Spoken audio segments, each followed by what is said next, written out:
Hello नमस्कार साथियों, मैं अंशुल अग्रवाल अपने YouTube channel Anshul study point में आप सभी का हार्दिक स्वागत करता हूं। कि जीतेंगे हम ये वादा करो, कोशिश हमेशा ज़्यादा करो। कि जीतेंगे हम ये वादा करो, कोशिश हमेशा ज़्यादा करो। किस्मत भी रूठे पर हिम्मत ना टूटे, मजबूत इतना इरादा करो। यानी कि इरादा है वो बिल्कुल हमारा सटीक और मजबूत होना चाहिए। और इसी लाइन के साथ हम क्लास की शुरुआत करते हैं।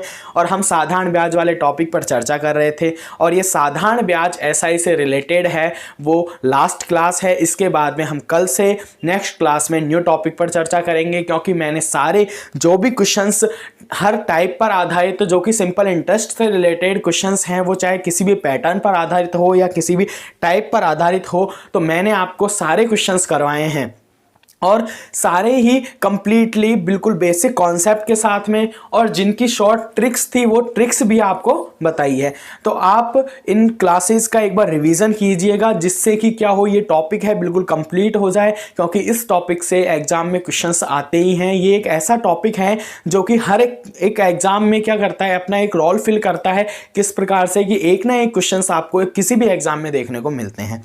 और ये जो क्वेश्चंस आपको अब दिख रहा है, ये हमारा पिछले टाइप्स पर आधारित है। यानी कि पिछली क्लास जो कल की क्लास की थी हमने, उसमें मैंने क्वेश्चंस करवाए थे जो कि इंस्टॉलमेंट किस्त पर आधारित थे। उस किस्त पर आधारित में हमने क्वेश्चंस किए थे, उसमें हमने प्रत्येक किस्त की राशि ज्ञात की थी और एक दर, जो दर ब्याज दर है वह ज्ञात की थी। यहां हम टोटल देय राशि है उसको फाइंड आउट करेंगे, इसलिए मैंने इस क्वेश्चन को लिया है। और इसके बाद में कुछ इंपॉर्टेंट क्वेश्चंस है। इंपॉर्टेंट क्या, वह प्रीवियस एग्जाम से रिलेटेड क्वेश्चंस है, यानी कि प्रीवियस पेपर्स में से लिए गए क्वेश्चंस हैं, जिनका कि आने वाली एग्जाम, जैसे कि फरवरी में आयोजित जो एसएससी जीडी कांस्टेबल की एग्जाम होगी, उसके लिए बहुत ही इंपॉर्टेंट क्वेश्चंस होंगे, जो मैं आज की क्लास में आपको करवाऊंगा।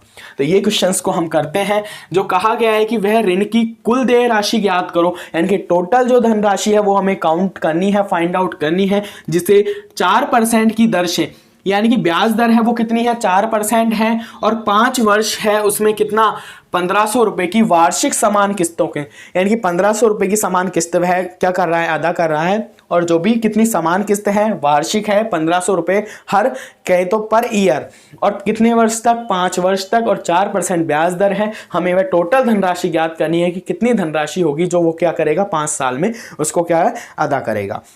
तो इसके लिए हम क्या करते हैं, वही हम 5 पार्ट है तो वही पार्ट में डिवाइड कर लेते हैं, जैसे कि फर्स्ट, सेकंड, थर्ड, और ये फोर्थ, ये फिफ्थ,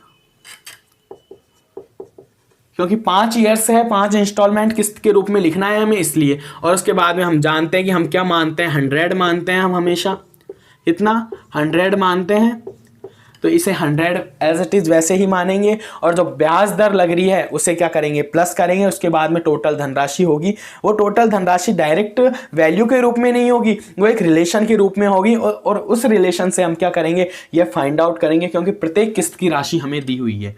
यानी कि जो प्रत्येक किस्त है उसकी राशि कितनी दी हुई है, किस्त की राशि दी हुई है 1500 रुपए, 1500 रुपए हमें दिया हुआ है। तो उसी के तरीके पे अब यहाँ क्या करना है, हमें ब्याज है वो ऐड करना है। तो कितना है, 4% है, लेकिन फर्स्ट किस्त में ब्याज ऐड नहीं होता है, इस बात को मैं आपको बता चुका हूँ। उसके बाद में सेकंड किस्त में कितना ऐड होगा, जितना दिया है। उसके बाद में ये क्या होगा, मल्टीप्लाई होता चल जाएगा 2 से, 3 से, 4 से, यानी कि प्लस होता चल जाएगा, या मल्टीप्लाई आप जिस तरीके से समझना चाहो।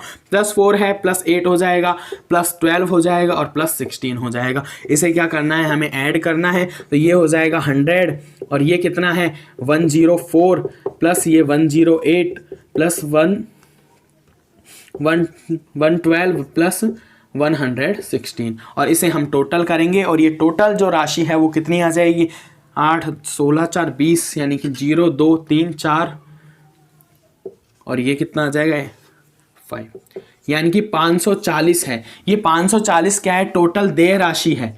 जो टोटल देय राशि है वह है, लेकिन किस में है, रिलेशन में है। इस बात को मैं आपको बता चुका हूं, क्योंकि हम जब प्रत्येक किस्त की राशि निकाल रहे थे तो भी इस तरीके से कर रहे थे, लेकिन इसे अब क्या है, इस प्रत्येक किस्त की राशि निकालने पर टोटल जो धनराशि हमें दी हुई थी उसके अनुसार हम फॉर्मूला यूज कर रहे थे। बट यहाँ क्या है, हमें टोटल धनराशि पूछी है, तो अब हम क्या करेंगे, ये 1500 है वो किसके इज इक्वल टू है, ये 1500 रुपये हैं वो किसके इज इक्वल टू हैं, ये आपको पता चल रहा है क्योंकि प्रत्येक किस्त है वो 1500 रुपये है, जबकि हमने माना कितनी है प्रत्येक किस्त 100 रुपये है। तो इसमें क्या करेंगे, अपॉन में 100 करेंगे क्योंकि दोनों हैं वो क्या है, बराबर हैं। ये 1500 रुपये प्रत्येक किस्त की राशि है और साथ में जो 100 है हमने माना है कि प्रत्येक किस्त की राशि है वो कितनी है, 100 है। इनटू में वह मल्टीप्लाई करेंगे टोटल देय राशि जो हमसे क्वेश्चन में पूछा है 540 और इसका सॉल्यूशन निकालेंगे और वो सॉल्यूशन है वो टोटल धनराशि जो है कुल देय राशि उसके इज इक्वल टू होगा। तो 00 से 00 कैंसिल, इसके बाद में इसका मल्टीप्लाई करेंगे 15,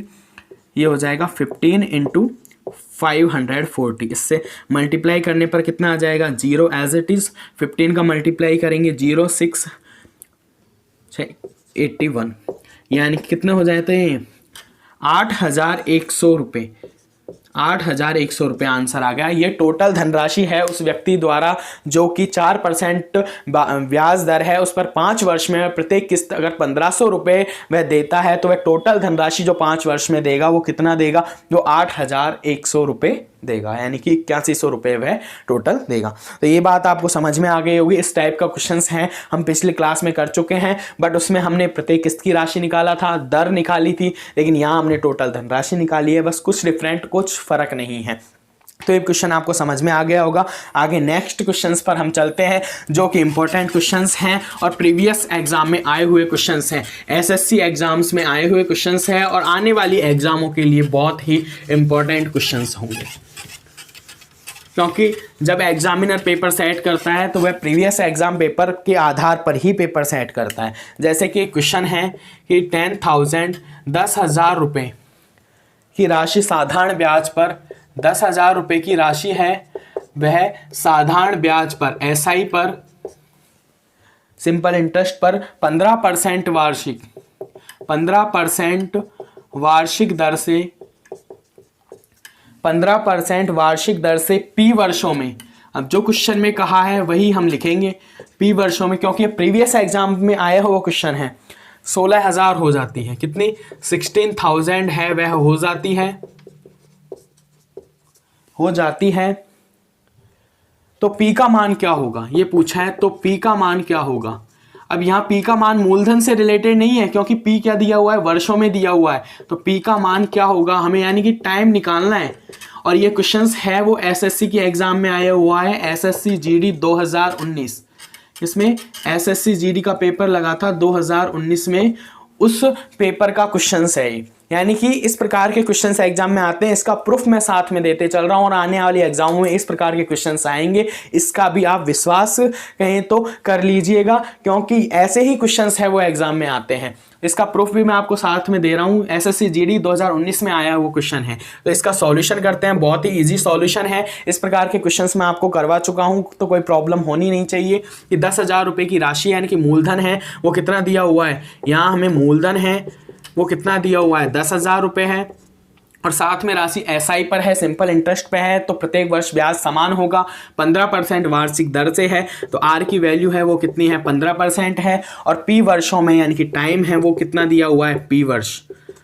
ठीक है, हमें पी क्या है फाइंड आउट करना है और 16,000 हो जाती है, तो हमें ये पता चल रहा है कि हमें मिश्र धन है वो दिया हुआ है 16,000। तो बस ये हमें पता करना है कि क्वेश्चन में क्या गिवन है वैल्यूज, और उसके बाद में उसका आंसर है अपने आप कहीं हम सॉल्यूशन करेंगे तो निकलेगा।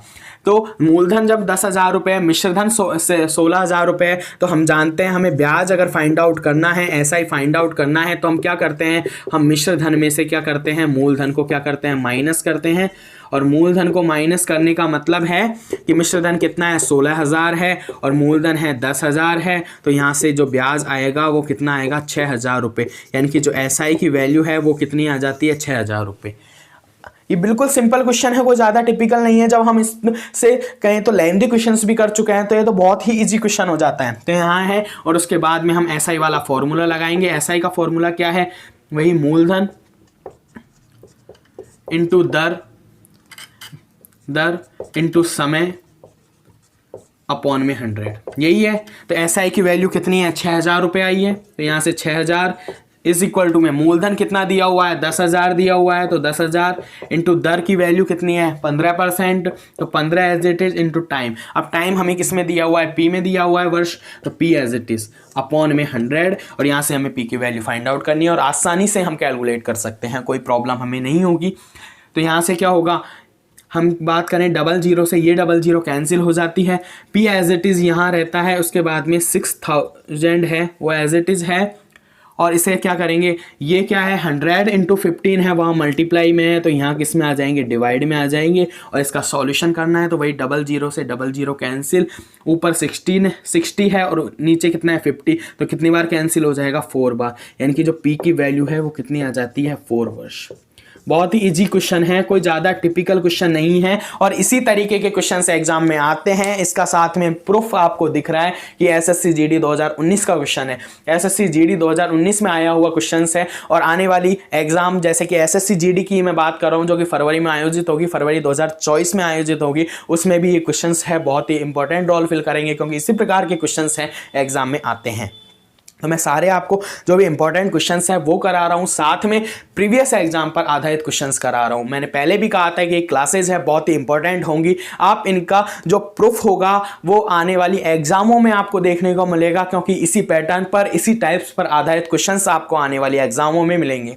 तो ये क्वेश्चन आपको समझ में आ गया होगा। मूलधन हमें दिया था, मिश्र दर हमें दिया हुआ था, दर हमें दी हुई थी, तो टाइम हमें कैलकुलेट करना था। हम अच्छी तरीके से जानते हैं हमें एसआई फाइंड आउट करना है, और एसआई के बाद में हम आसानी से टाइम की वैल्यू निकाल सकते हैं। यहां पी से ये मतलब रिलेट मत कर लेना कि प्रिंसिपल मूलधन हमसे पूछा है, क्योंकि यहां इसी तरीके के क्वेश्चंस आते हैं। बस क्या है इसमें है स्टूडेंट गुमराह हो जाता है कि यहां मूलधन काउंट करने लग जाता है, जबकि यहां क्या लिखा हुआ है, साफ लिखा हुआ है कि पी वर्षों में 16,000 हो जाती है, यानी कि टाइम हमें दिया हुआ है ये पी, तो हमें टाइम की वैल्यू ही कैलकुलेट करनी है, बट उसे क्या है एक डिनोटेड साइन से डिनोट कर दिया पी से, बस और कुछ भी नहीं है। अब नेक्स्ट क्वेश्चंस पर चलते हैं, वो भी प्रीवियस एग्जाम में आया हुआ क्वेश्चन है,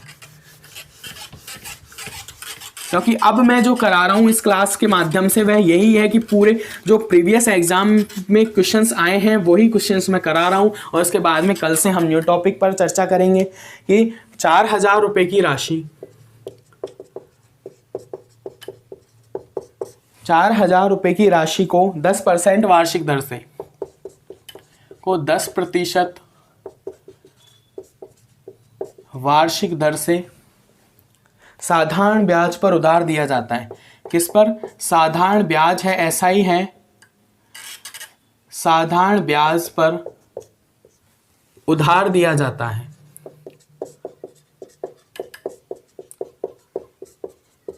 उधार दिया जाता है 5 वर्ष का साधारण ब्याज, 5 वर्ष का एसआई, 3 वर्ष के एसआई से 3 वर्ष के एसआई से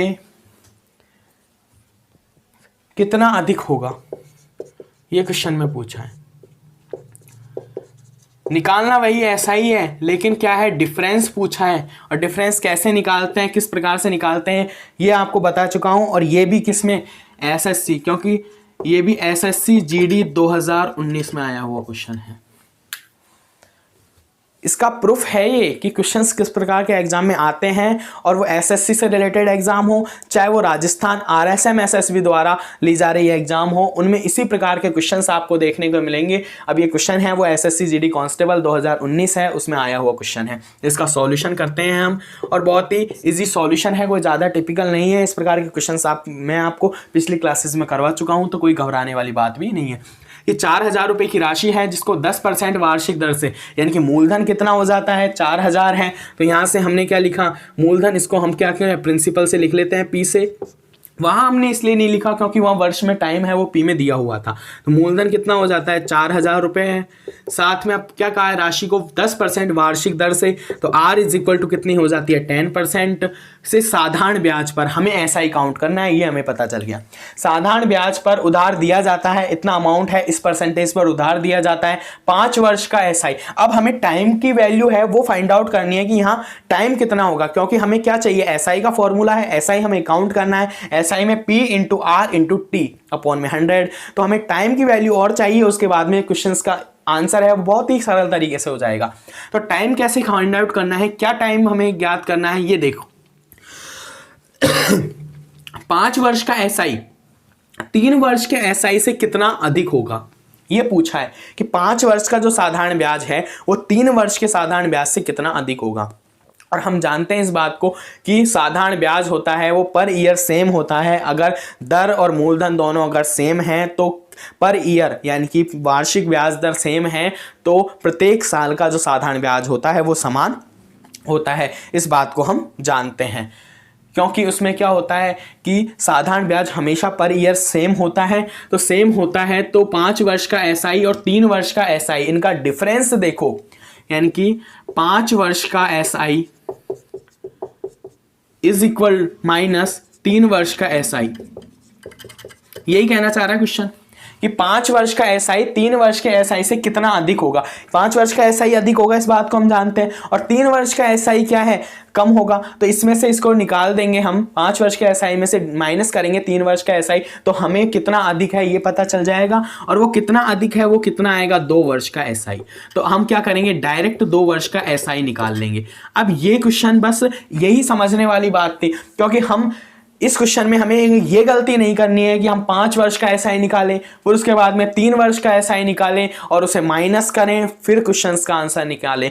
यानी कि आंसर तो वही सेम आएगा बट टाइम की जो वैल्यू है वो क्या होगी, कम होगी। और हम जानते हैं कि एक एग्जाम में टाइम की वैल्यू कितनी होती है, एक एक सेकंड है वो कितना इंपॉर्टेंट होता है। जब कहें तो हम किसी भी प्रकार की एग्जाम हो उसमें टाइम इतना इंपॉर्टेंट होता है। एक क्वेश्चन से आप कहें तो 1000 स्टूडेंट से आगे हो सकते हो और एक क्वेश्चंस नहीं करने पर 1000 स्टूडेंट से पीछे हो सकते हो। यानी कि एक क्वेश्चंस की वैल्यू है और वो क्वेश्चंस कब होता है, जब टाइम हम मैनेजमेंट करके चलते हैं। तो टाइम हम इसमें ना लगाएं कि हम 5 वर्ष का सिंपल इंटरेस्ट निकालें उसके बाद में 3 वर्ष का सिंपल इंटरेस्ट निकालें उसे माइनस करें तो भी वैल्यू वही सेम आएगी। और हम डायरेक्ट बात करें हम 2 वर्ष का ही अगर सिंपल इंटरेस्ट निकाल लें तो वह भी वैल्यू क्या आएगी, सेम आएगी। तो हमें क्या निकालना है, 2 वर्ष का एसआई। तो यहाँ से हमें पता चला कि टाइम कितना है, 2 वर्ष है। और एसआई का फॉर्मूला हम जानते हैं क्या होता है, P into R into T upon में 100। तो ऐसा ही फाइंड आउट करना है। P की वैल्यू कितनी है 4000 इंटू आर कितना दिया हुआ है 10%, टाइम कितना है 2 ईयर्स का अपॉन में 100। तो फाइंड आउट करना है, 00 से ये 00 कैंसिल, ये 40 इंटू कितना हो जाता है 20। तो यहाँ से SI की जो वैल्यू है वो कितनी आ जाती है 800 रुपये। अब ये SI कौन सा है, वही 2 वर्ष का SI है, 1 वर्ष का एसआई नहीं है ये कितना है, टाइम हमने कितना निकाला 2 वर्ष का एसआई। और क्वेश्चन में क्या पूछा था कि 5 वर्ष का एसआई 3 वर्ष के एसआई से कितना अधिक होगा, तो वो कितना होगा 800 रुपये अधिक होगा। कितना होगा 800 रुपये अधिक होगा, ये आंसर होगा। अब वहाँ जो किस प्रकार से ऑप्शंस में उसे डायरेक्ट अगर 800 रुपये में है तो 800 रुपये और इस प्रकार की लैंग्वेज के रूप में लिखा हुआ है ऑप्शन में तो लैंग्वेज के रूप में, कोई इसमें कोई बड़ी प्रॉब्लम वाली बात नहीं है। तो ये क्वेश्चंस है वो आपको समझ में आ गए अगर, बहुत ही इजी क्वेश्चंस है, कोई भी ज़्यादा टिपिकल क्वेश्चंस नहीं है। और इस प्रकार के क्वेश्चंस हम कर चुके हैं एग्जाम में, बट हमें जो ध्यान में रखना है वो यही वाली बात को ध्यान में रखना है कि जब हम 5 वर्ष के एसआई में से 3 वर्ष का एसआई निकाल देंगे तो हमें 2 वर्ष का एसआई काउंट हो जाएगा। और वो 2 वर्ष का एसआई हमसे पूछा है कि कितना अधिक होगा, तो हमें जब डायरेक्ट ही वैल्यूज मिल रही हैं कि 2 वर्ष के एसआई काउंट करने पर, उसके बाद में हम क्यों अपना दिमाग लगाकर 5 वर्ष का एसआई निकालें फिर 3 वर्ष का एसआई से माइनस करें। तो आपको ये क्वेश्चन समझ में आ गया होगा, ज़्यादा टिपिकल नहीं है, बहुत सिंपल फॉर्मूले से जो फर्स्ट फॉर्मूला बताया था उसी पर आधारित क्वेश्चन है। आगे नेक्स्ट क्वेश्चन पर चलते हैं। और ये एसएससी जैसी एग्जामों में आए हुए क्वेश्चंस हैं, मैं आपको साथ के साथ में ये भी लिखवा रहा हूँ क्योंकि एसएससी जीडी कांस्टेबल 2019 में आया क्वेश्चंस है और आने वाली एग्जाम जो कि 2024 में होगी एसएससी जीडी कांस्टेबल की, उसमें भी इसी प्रकार के क्वेश्चंस आपको देखने मिलेंगे। कुछ नहीं, बस कहें तो संख्याओं में चेंजेस होता है और कुछ भी नहीं, लैंग्वेज एज इट इज़ रहती है, कुछ भी कहें तो चेंजेस नहीं होता है, एक संख्याओं में चेंज होता है। एक क्वेश्चन है, इंपॉर्टेंट क्वेश्चन है, किसी धन का साधारण ब्याज, किसी धन का साधारण ब्याज मूलधन का 1/9 है, 1/9 है। यदि दर प्रतिशत यदि दर प्रतिशत व वर्षों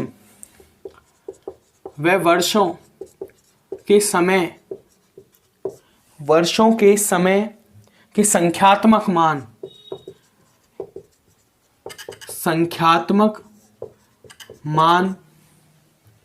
क्या हो, समान हो। ये वही क्वेश्चन आ गया जो हम पिछले टाइप्स पर आधारित किया था हमने कि संख्यात्मक मान समान हो तो वार्षिक दर हमें ज्ञात करनी है। तो वार्षिक दर क्या होगी ये हमें फाइंड आउट करना है, दर फाइंड आउट करना है। तो इसका मैं आपको फॉर्मूला बता चुका हूं और बहुत ही सिंपल तरीके से मैंने बताया था कि किस प्रकार से जब हमें समय और दर प्रतिशत दोनों का संख्यात्मक मान समान दिया हुआ हो तो हम किस फॉर्मूले का यूज करते हैं, किसका यूज करते हैं, चाहे वहां हमें दो ही वैल्यूज पूछेगा, या तो टाइम की या दर। जब क्योंकि दोनों ही मान ये है समान होगा तो ये दोनों ही या तो टाइम की वैल्यू पूछ सकता है या दर की वैल्यू। तो उसका फॉर्मूला मैंने क्या बताया था, √I/P/100। और ये कहा था कि फॉर्मूला बहुत ही इंपॉर्टेंट है क्योंकि ये क्वेश्चंस है वो बिल्कुल कहीं तो बिल्कुल कम टाइम में क्वेश्चंस का सॉल्यूशन करने के लिए। वैसे तो हम बेसिक तरीके से इस क्वेश्चंस का सॉल्यूशन करेंगे तब भी हो जाएगा, लेकिन टाइम की वैल्यू मैं आपको पहले भी बता चुका हूं कि बहुत इंपॉर्टेंट होती है। और टाइम को हमें कंज्यूम यानी टाइम की जो बचत है वो करने के लिए हमें क्या करना पड़ता है, इस तरीके की ट्रिक्स है वो यूज़ करनी पड़ती हैं। बेसिक से ही काम नहीं चलता, लेकिन अगर बेसिक आपका कमज़ोर है, बेसिक अगर सही नहीं है तो फिर ये फॉर्मूले भी क्या हैं, वहाँ काम नहीं आते हैं। क्योंकि हमें इस फॉर्मूले तक पहुंचने के लिए पहले बेसिक कॉन्सेप्ट को समझना होता है। और आप बेसिक कॉन्सेप्ट कहाँ से समझोगे, हमारे चैनल पर सारी वीडियोस हैं वो बेसिक कॉन्सेप्ट पर ही आधारित हैं। बेसिक तरीके से ही मैंने आपको सारे क्वेश्चंस हैं किसी भी टॉपिक से रिलेटेड हो, चाहे वो परसेंटेज से हो या रेशो प्रपोर्शन से हो या प्रॉफिट एंड लॉस हो, चाहे ये सिंपल इंटरेस्ट हो, सारा बेसिक कॉन्सेप्ट के साथ में समझाया हुआ है और उसके बाद में शॉर्ट ट्रिक्स भी बताई हुई है। यानी कि आप बेसिक कॉन्सेप्ट में अगर कहीं तो स्ट्रांग हो गए, उसके बाद में आप क्या कीजिएगा, इन ट्रिक्स का यूज कीजिएगा। तो ये फॉर्मूला आपको समझ में आ गया। आई क्या है, यहाँ इंटरेस्ट है, ब्याज है, और पी क्या है, मूलधन है। तो अब हमें यह फाइंड आउट करना है क्या, आई और पी पता चल जाए उसके बाद में हम क्वेश्चन का सॉल्यूशन करेंगे। तो किसी धन का साधारण ब्याज मूलधन का कितना है, 1/9 है।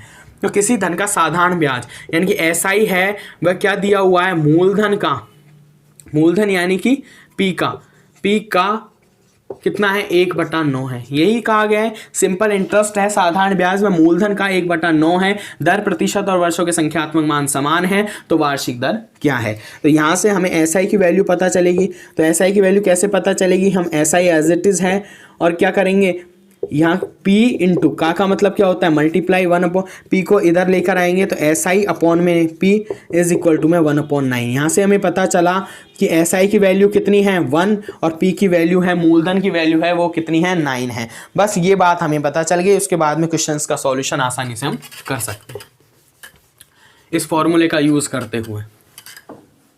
तो क्या है कि इंटरेस्ट की वैल्यू, SI की वैल्यू कितनी आई है 1, जबकि मूलधन कितना आया था 9। तो ये वैल्यूज अगर हमें पता चल गई, उसके बाद में इस फॉर्मूले का हम यूज करेंगे और हम क्वेश्चंस का आंसर निकाल लेंगे। हमें क्या पूछा है, वार्षिक दर पूछी है, तो आर हमें फाइंड आउट करना है। तो √I/P, आई की वैल्यू कितनी है 1, इंटरेस्ट है वो 1 है, अपॉन में क्या है 9 मूलधन इंटू 100। इसका क्या निकालते हैं हम, वर्गमूल निकालते हैं। और वर्गमूल क्या होता है, 100 का कितना हो जाता है 10, अपॉन में 9 का कितना हो जाता है 3। तो आर कितना हो जाता है, ये परसेंटेज के रूप में, इसे क्या कर लेंगे, सॉल्यूशन कर लेंगे इसका। तो क्या हो जाएगा, हम आर की बात करें कितना हो जाएगा, 3 का डिवाइड करेंगे 3 सही 1/3%। ये लो, बिल्कुल सिंपल क्वेश्चन है, कोई ज़्यादा टिपिकल नहीं है, मात्र मुश्किल से 5 सेकंड का क्वेश्चन है जिसका कि आंसर हम इजीली सॉल्व कर सकते हैं। मात्र 5 सेकंड में इस प्रकार के क्वेश्चंस का हम आंसर सॉल्यूशन कर सकते हैं। तो कोई ज़्यादा कहें कि भारी क्वेश्चंस नहीं है और घबराने वाली बात भी नहीं है। मैंने आपको सारे टॉपिक से रिलेटेड जो भी सारे टाइप्स थे और जिस भी पैटर्न पर आधारित क्वेश्चंस थे वो सारे की सारे करवाए हैं। और कोई भी क्वेश्चन से अगर आपको डाउट होता है, किसी भी टाइप आपको समझ में नहीं आता है, तो आप कमेंट बॉक्स में उस क्वेश्चंस को कमेंट करिए, उसका आंसर आपको दे दिया जाएगा। और किसी भी टॉपिक से रिलेटेड आपको प्रॉब्लम है तो कमेंट करिए। और ये क्वेश्चन समझ में आ गया होगा आपको कि दर है, हमसे दर पूछी थी तो वार्षिक दर 3 से 1/3% होगी। ये फॉर्मूला है, बहुत इंपॉर्टेंट फॉर्मूला है। और ये यूज़ कब करना है? एक ही टाइम हम यूज़ कर सकते हैं जब क्या हो, प्रतिशत व वर्ष यानी कि टाइम। आर और व टी है, यानी कि आर व टी है, इसका संख्यात्मक मान समान हो, तब ही हम क्या कर सकते हैं, इस फॉर्मूले का यूज़ कर सकते हैं।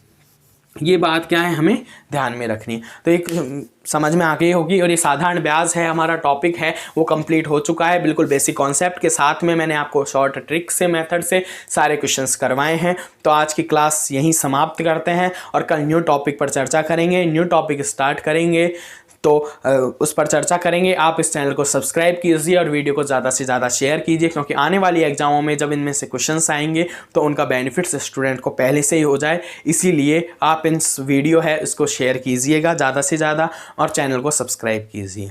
आज की क्लास को यहीं समाप्त करते हैं। जय हिंद, जय भारत।